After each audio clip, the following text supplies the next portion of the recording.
वक्त की बड़ी खबरों के साथ मैं हो रहा हूं। खबरों की शुरुआत करेंगे आज एक बड़ी खबर। जी हाँ, गुरुवार को मधुपुर शहर में एक ऑडियो वायरल हुआ, 9 मिनट 13 सेकंड का ये ऑडियो, और उस ऑडियो के वायरल होने से पूरे शहर में खलबली मच गई। इस ऑडियो से कई राज खुल गए हैं। इस ऑडियो में कोरोना वायरस हेल्प ग्रुप के सदस्य कन्हैया लाल कन्नू का चेहरा बेनकाब हो गया है। जिस कोरोना वायरस हेल्प ग्रुप के लिए मधुपुर के पत्रकारों ने जद्दोजहद के साथ मदद की, प्रशासन को सहयोग किया, आज उन पत्रकारों को गाली सुननी पड़ी है। इतना ही नहीं, एक अखबार के सम्मानित पत्रकार अजित आनंद को जाति सूचक शब्द से उन्हें संबोधित किया गया है। बता दें अजित आनंद कौन है। अजित आनंद कभी हमारे न्यूज चैनल के एक सदस्य हुआ करते थे और एक खास सहयोगी होते थे।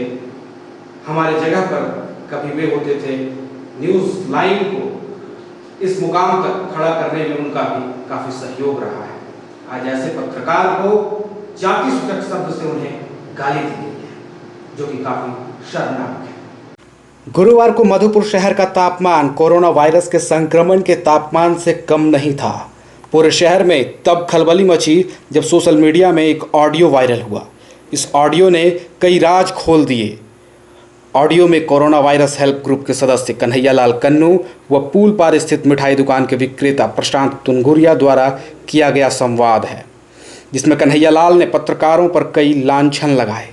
वो पत्रकारों को अमर्यादित शब्दों का प्रयोग करते हुए भद्दी भद्दी गालियां तक दे दी। इसका सुनो, कौन झटपट हुआ प्रेस का बात कर रहे हो? सब सारा 5 टका बिकने वाला प्रेस का आदमी, समझा ना? इसका सुनो, कौन झटपट हुआ प्रेस का बात कर रहे हो? सब सारा 5 टका बिकने वाला प्रेस का आदमी, समझा ना? इसका सुनो, कौन झटपट हुआ प्रेस का बात कर रहे हो? सब सारा 5 टका बिकने वाला प्रेस का आदमी, समझा ना?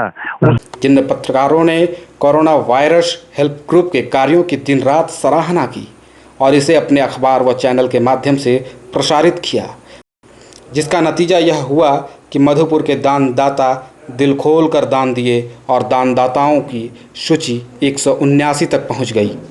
लेकिन इसके परिणाम में पत्रकारों को मिली तो सिर्फ गाली। उन्हें सिर्फ इतना से ही पेट नहीं भरा, वे तो पत्रकार अजित आनंद पर जाति सूचक शब्द का भी प्रयोग कर दिए। बता देते हैं, बबलू दास तुमको बोला होगा चमरवा, जो भी था। सुनो मेरे बात, और भी है प्रेस आदमी, और भी है उसमें प्रेस का। सुनो, कौन झटपट हुआ प्रेस का बात कर रहे हो? सब सारा 5 टका बिकने वाला प्रेस का आदमी, समझा ना? यहाँ तो ये कहना गलत नहीं होगा कि बना के क्यों बिगाड़ा रे, बना के क्यों बिगाड़ा रे, बना के क्यों बिगाड़ा रे, बिगाड़ा रे नसीबा, ऊपर वाले बना के क्यों बिगाड़ा रे, बिगाड़ा रे नसीबा, ऊपर वाले बना के क्यों बिगाड़ा रे। जिस कन्हैया लाल कन्नू को पूरे शहर का सहयोग मिला था, आज उसी कन्नू ने अपनी हरकतों से शबों को शर्मसार कर। जिस कन्हैया लाल को पूरे मधुपुर का सहयोग मिला, आज उनकी हरकतों से सबों को शर्म आती होगी। जिस कन्नू को मारवाड़ी समाज ने अपनी सभी इकाई में, चाहे वो मारवाड़ी पंचायत हो, गौशाला हो, मारवाड़ी युवा मंच हो, सभी में सम्मान के साथ पद प्रतिष्ठा दी।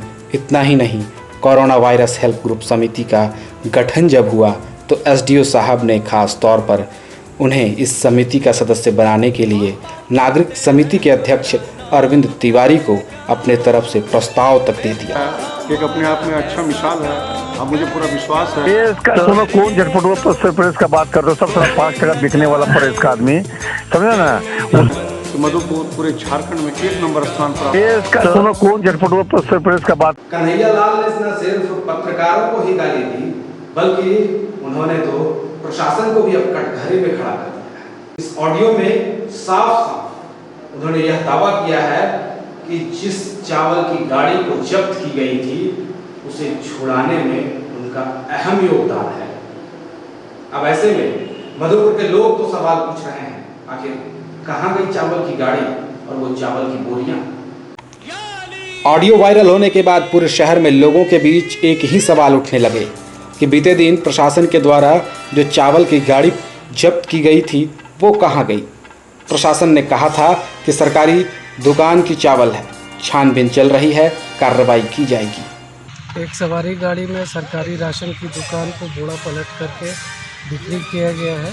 उस गाड़ी को भगत सिंह चौक पर ट्रैप करके उसको पकड़ा गया है और अग्रतर छानबीन की जा रही है। लेकिन दिन बीतने के साथ ही चावल की गाड़ी भी छूट गई और लोगों के सवाल का जवाब भी इस ऑडियो में मिल गया। पथवाल की गाड़ी पकड़ाई, पीडीएस का चावल सीज हुआ, ये मादर चाले पूरा हाईलाइट किए ना, यूट्यूब में हाईलाइट किए। दूसरा दिन प्रभात खबर में भी फोटो आया। अच्छा, हाँ। मावड़ी लड़का था, कहानी को चढ़ा कर लिया, पूरा गाड़ी को पूरा बिना एफआईआर के हम खाली करवा दिया और बिना कुछ केस किए उसको घर पहुंचा दिए। मावड़ी लड़का था ना वो भी, था ना। उस पर तो ऐसा केस होना चाहिए था जिस पर गाड़ी भी सड़ती, चावल भी सड़ता और गोपाल वत्सवाल उसका भाई पर केस होता, हाईकोर्ट से बेल नहीं होता, कम से 5 लाख के चक्कर में आता। वो हमने 5 रुपया खर्चा नहीं होने दिया। इस मामले की भनक तो मीडिया को लग ही गई थी, तभी तो पूर्व मंत्री से जब सवाल किया गया तो उन्होंने प्रशासन को चेतावनी भरे लहजे में सुधारने की बात तक कह दी। इन दिनों व्यवसायी वर्ग में काफ़ी हलचल फैली हुई है और वो लोग कहीं ना कहीं कह रहे हैं कि भयादोहन किया जा रहा है प्रशासन के द्वारा उनके ऊपर, खास वर्ग के साथ। जो लोग पैसा दे देते हैं उन्हें छोड़ दिया जाता है और जो पैसा नहीं देते हैं उनके ऊपर केस किया जाता है। ऐसे कई उदाहरण हैं सर शहर में और व्यवसायी काफ़ी इससे नाराज़ हैं। चलते बुलते कई लोगों ने इस प्रकार की शिकायतें मुझसे भी करने का काम किया है। मैं यहाँ के शासन और प्रशासन को इतना कहना चाहता हूँ कि जाति, धर्म और संप्रदाय से ऊपर उठकर किसी भेदभाव को न बरतते हुए सबके साथ न्याय करें और न्याय करें, अन्याय किसी के साथ न करें। चाहे वो किसी जाति धर्म के लोग हों। जो लॉकडाउन के नियमों का उल्लंघन करता है निश्चित रूप से उस पर कार्रवाई होनी चाहिए। जो उल्लंघन नहीं करता है उसके साथ न्याय होना चाहिए। और यदि भेदभाव तरीके से कोई किसी जाति, धर्म, विशेष संप्रदाय को आधार मानकर यदि किसी का भयादोहन किया जाता है और आगे भी करने का प्रयास होगा तो कतिपय मैं ऐसे कुकृत्य को बर्दाश्त नहीं करने वाला हूं। इसकी मैं समीक्षा करूंगा और ज़रूरत पड़ने पर फिर इसका जिस प्रकार से होगा उचित प्लेटफॉर्म पर रखकर इसका समाधान भी निकालूंगा।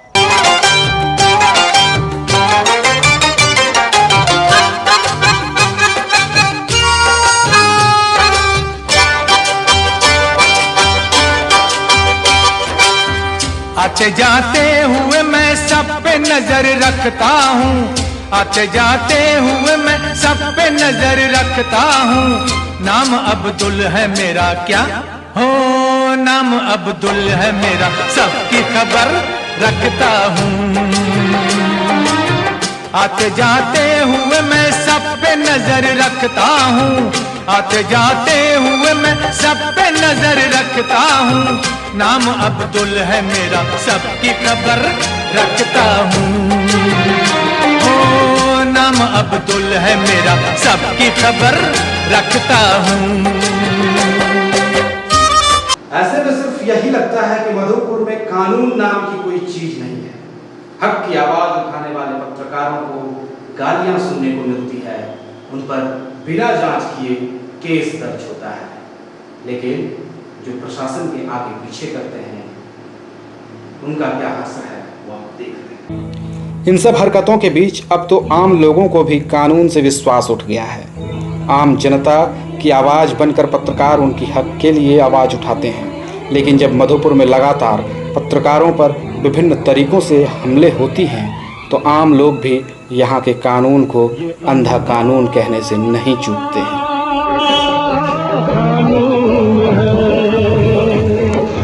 अंधा कानून है, ये अंधा कानून है,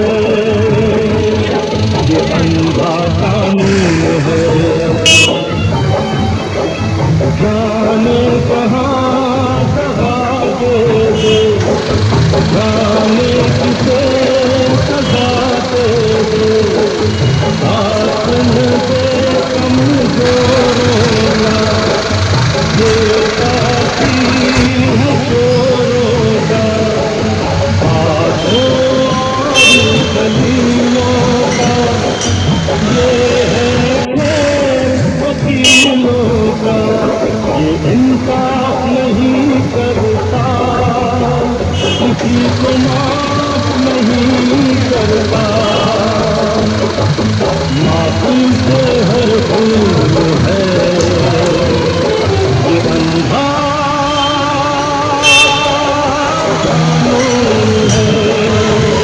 इन सबके बीच पत्रकार अजीत आनंद ने तो गुरुवार को ही मधुपुर थाने में लिखित शिकायत दी और इस पर SC/ST एक्ट 310 1989 के तहत कांड संख्या 87/2020 के तहत मधुपुर थाने में मामला तो दर्ज हो गया, लेकिन अब सवाल उठता है कि दोषियों पर कार्रवाई कब होती है।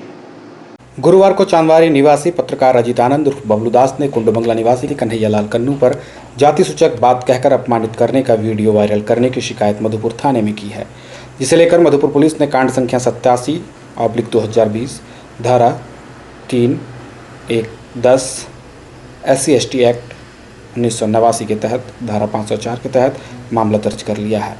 पत्रकार अजीत ने शिकायत करते हुए कहा है कि कन्हैयालाल कन्नू प्रशांत तुनगरिया से फ़ोन पर बातचीत के क्रम में उनके नाम लेकर जाति सूचक शब्दों का प्रयोग करते हुए साथ ही पत्रकारों को भी गाली देते हुए अभद्र भाषा का प्रयोग किया है, जिसमें कन्हैयालाल कन्नू के द्वारा जो है मेरे नाम से जाति सूचक शब्द का इस्तेमाल किया गया था, जिससे मैं काफ़ी मार्मित हूँ और हम प्रशासन से चाहते हैं कि इस तरह लोगों को चिन्हित कर कार्रवाई किया जाए ताकि आइंदा जो है इस तरह का कोई भी कदम उठाने के लिए सोचना पड़े।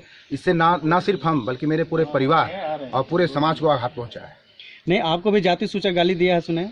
हाँ, मेरे नाम से जाति सूचक गाली दिया है कन्हैयालाल कन्नू ने। अच्छा, जिससे मैं काफ़ी मार्मित हूँ। और इसके साथ क्या किन के ऊपर? इसके अलावा जो है बहुत सारे हमारे मीडिया बंधु जो है प्रेस के बंधु हैं, उनके खिलाफ में जो है आपत्तिजनक शब्द का प्रयोग किया है, उन पर भी कई तरह के आरोप लगाए हैं और प्रशासन पे भी जो है आरोप लगाया है कि जो पिछले दिनों चावल जो पकड़ाया था PDS का चावल, उसको जो छुड़ाने का भी उन्होंने जिक्र किया उसमें कि उसमें 5 लाख रुपया तक की बात आ सकती थी, लेकिन मेरे पास से 1 रुपया खर्च नहीं हुआ जिसको मैंने छुड़वाया है। इस तरह कई बातें जो है उन्होंने कहा है, जिसके मैंने मेरे साथ साथ जो प्रशासन और मीडिया बंधुओं को भी जो उन्होंने टारगेट किया हुआ है। तो हम प्रशासन से मांग करेंगे कि ऐसे लोगों पर जो है निश्चित रूप से कार्रवाई होना चाहिए ताकि इससे आने वाले लोगों को सबक मिलना चाहिए। तो उनकी इस भाषा से कहीं ना कहीं नहीं लगती है कि प्रशासन की उनके साथ मिली भगत है? हम मैंने भाषा से ऐसा लगता है कि कहीं ना कहीं मिली भगत है। जिस तरह से वो बातचीत कर रहा है, लगता है कहीं ना कहीं उसको कहीं ना पीछे दरवाजे उसको सहयोग और सपोर्ट कहीं ना मिल रहा है, जिस कारण से वो इस तरह का बयानबाजी। आपने लिखित आवेदन दिया थाना? मैंने थाना में लिखित आवेदन दिया है और हम चाहेंगे कि मेरे आवेदन पर जो है जांच करते हुए उस पर कानूनी कार्रवाई की जाए। और लगातार प्रेस पे हमला हो रहा है, क्या कहेंगे? प्रेस के लोगों को टारगेट किया जा रहा है, प्रेस को बदनाम किया जा रहा है, ऐसे में क्या मांग करेंगे प्रशासन? देखिए, हम सबसे पहले मांग करें प्रशासन जो है प्रेस, हम जितने भी प्रेस यहाँ प्रेस पत्रकार हैं, बंधु हैं हमारे, हम चाहेंगे सभी लोग यूनाइट रहें, क्योंकि आए दिन जो है प्रेस पर हमला हो रहा है जो कहीं ना कहीं जो है जो एक बहुत बड़ा घातक सिद्ध हो सकता है आने वाले दिनों में। इसलिए सभी पत्रकार और मीडिया बंधु जो हैं अलग अलग क्षेत्र से जुड़े, अलग अलग चैनल और अखबार से हैं, लेकिन सभी को एक मंच पर आना होगा, तभी ऐसे लोगों को सबक मिलेगा। इन सब के बीच हमें शर्म तो तब आती है जब अपने में ही कुछ लोग ऐसे हैं जिनकी वजह से आज पत्रकारों को गालियां सुनने को मिलती हैं और जब जिन्हें जो मन हो वो पत्रकारों के साथ अभद्र व्यवहार हो या उन पर मामला दर्ज करने की बात हो या उन्हें अपशब्द कहने की बात हो, लोग बाज नहीं आते। कारण सिर्फ यही है, अपने में ही कहीं न कहीं खोट है। सबकी बात को सुनने के बाद सबों का ध्यान एक ही और अटक जाता है कि पत्रकार में वैसे लोग आज कहाँ हैं जो अपने को वरिष्ठ कहते तो हैं, लेकिन आज जब पूरे पत्रकार समूह को गाली दी जाती है तो वे लोग क्या कर रहे हैं। यहाँ बात सिर्फ अजीत की नहीं बल्कि पूरे पत्रकारिता समूह की है और आज इस समूह की स्थिति ऐसी इसलिए बनी है कि आज भी अपने को वरिष्ठ कहने वाले लोग घरों में छिपे बैठे हैं। तो आज का ये था स्पेशल एपिसोड। अभी के लिए सिर्फ इतना ही, दीजिए मुझे इजाज़त। कल से मिलेंगे कुछ नई अपडेट खास खबरों के साथ, लेकिन आज यह स्पेशल एपिसोड बनाने का सिर्फ कारण यही था कि जो आज स्थिति मधुपुर की बन गई है, इसे दिखाना बेहद जरूरी था, जिसे लोग बोलने से दिखाने से झिझकते हैं, लेकिन आज हमने कोशिश की है, क्योंकि ये हमारी नहीं बल्कि आप मधुपुर के लोगों की आवाज़ है। अब आपको आवाज़ उठाना होगा अपने हक की लड़ाई की। दीजिए इजाज़त।